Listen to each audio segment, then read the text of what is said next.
'Cause I'm not just a pretty girl. Dahil Valentine's Day nga ngayon, tingnan natin ang mga artista na hindi nagpahuli sa Valentine's.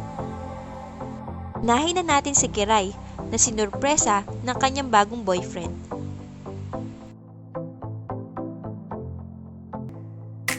Marian Rivera,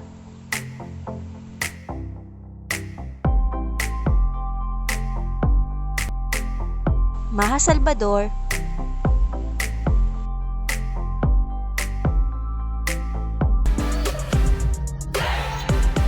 Enrique Hill para kay Liza Soberano,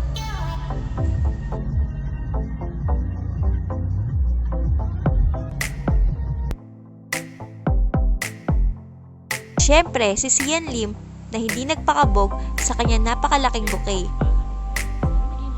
Panoorin natin kung paano nila nadala ang higanting bouquet na ito.